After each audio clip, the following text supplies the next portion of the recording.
नमस्कार दोस्तों, परमहंस क्लासेस में आप सभी का बहुत बहुत स्वागत है। मैं हूं अभिषेक शुक्ला। आज के वीडियो में हम अध्याय 1 के प्रश्नावली 4 के प्रश्नों को हल करना सीखेंगे। ठीक है, तो सबसे पहले हम जान लें शून्यक के बारे में।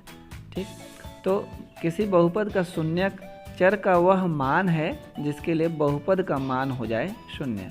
ठीक है, जैसे कि मान लीजिए कि हमारे पास एक बहुपद है x-6।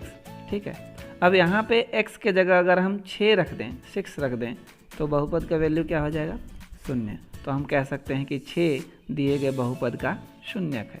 ठीक है, समझ में आई बात? बहुपद की घात जितनी होती है उतने ही बहुपद के शून्यक होते हैं। तो वर्ग बहुपद में चर की अधिकतम घात क्या है? 2 है। तो वर्ग बहुपद के शून्यक भी 2 होते हैं। चलिए प्रश्नावली 4 के पहले प्रश्न को हम देखते हैं।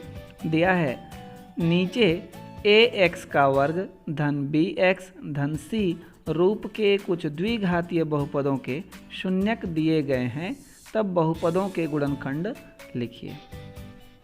वर्ग बहुपद हैं तो 2 शून्यक होंगे, 2 शून्यक सभी सवाल में दिए हुए हैं, आपको इनके गुणनखंड लिखने हैं। ठीक है ना, तो बहुत ही आसान है, आप ध्यान से देखें। प्रश्न 1 के पहले सवाल को देखेंगे, उसमें बहुपद के शून्यक दिए हुए हैं 3, 4। लिखेंगे हल अभीष्ट गुणनखंड हैं डैश, उसके बाद लिखें एक छोटा कोष्टक ले लें, उसमें लिखें x। अब पहले शून्य को देखिए क्या लिखा हुआ है? धन 3 है। ठीक है, तो x के आगे लिख लें ऋण 3, कोष्टक बंद कर लें। अब फिर से एक दूसरा कोष्टक ले लें। ठीक है, उसमें फिर से लिखें x और दूसरा शून्य क्या है? धन 4, तो आप लिखें x के आगे -4 और कोष्टक बंद कर लें। तो यही आपके गुणनखंड है x-3 और x-4। बहुत ईजी। अगर संख्या धनात्मक दी हुई है तो x के बाद आप ऋणात्मक ऋण का चिन्ह लगा के लिखें उसी संख्या को, और अगर संख्या ऋणात्मक दी हुई है तो x के आगे आप धन का चिन्ह धनात्मक संख्या लिख लें। ठीक है, यही आपका उत्तर होगा। वेरी इजी है कि नहीं? इसी तरह हम 5वें सवाल को भी देख सकते हैं, जिसमें शून्यक दिए हुए हैं -18 और 12। ठीक है, तो इनके गुणनखंड क्या होंगे? हम ऐसे ही सिंपली आंसर बता सकते हैं। ठीक है ना, क्या होगा? x + 18 और x-12, x धन 18 और x ऋण 12। ठीक है, समझ में आ रहा है बात? तो इसी तरह आप बाकी को भी हल कर सकते हैं। अब हम देखते हैं प्रश्न 2 को।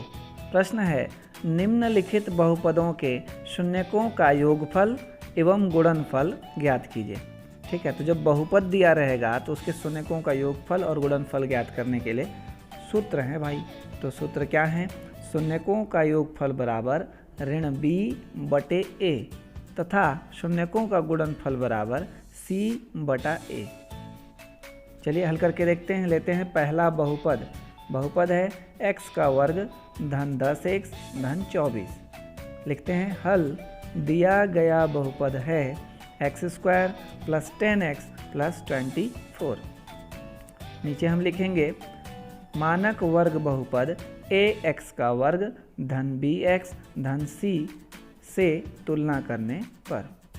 ठीक है, तो तुलना करके हमको क्या करना है? a b c का मान ज्ञात करना है। तब तो आप सूत्र में रखेंगे a b c का मान, है ना। तो a b c का मान हम कैसे तुलना करके निकाल सकते हैं, ऐसा हम पिछले प्रश्नावली में देखे हैं। तो बताएं यहाँ a का मान क्या है भाई?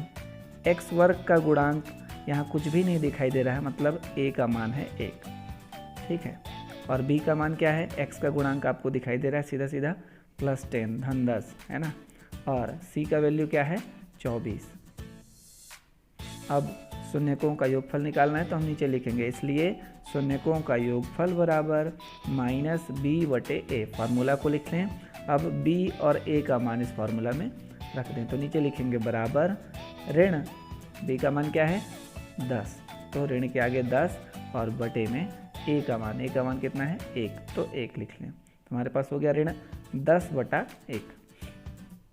अब नीचे हर में 1 है तो 1 रहे तो उसको लिखने की आवश्यकता नहीं है, सिर्फ अंश वाली संख्या को लिखेंगे। तो योगफल होगा -10 तथा शून्यकों का गुणनफल बराबर c/a।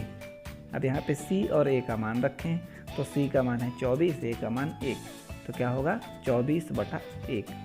वैसे ही 1 को छोड़ देंगे हर से, है ना। तो हमारा उत्तर गुणनफल क्या होगा? 24। यही हमारे उत्तर हैं। इस हल को हम थोड़ा सा और आसानी से लिख सकते हैं ये लाइन जो हमने लिखा है मानक वर्ग बहुपद से तुलना करने पे, तो इसको ना लिख करके हम सीधे सीधे लिखें, यहाँ a बराबर उसका वैल्यू लिख लें, फिर b बराबर उसका वैल्यू लिख लें, फिर c बराबर सीधे, है ना। तो फिर हम ऐसे हल कर सकते हैं, ठीक है। तो ऐसे ही शेष सवाल भी हल होंगे। मुझे लगता है आपको समझ में आया होगा। आप हल करें और कोई समस्या हो तो कमेंट करके बताएं, ठीक है। आज के लिए बस इतना ही, मिलेंगे अगले वीडियो में। धन्यवाद।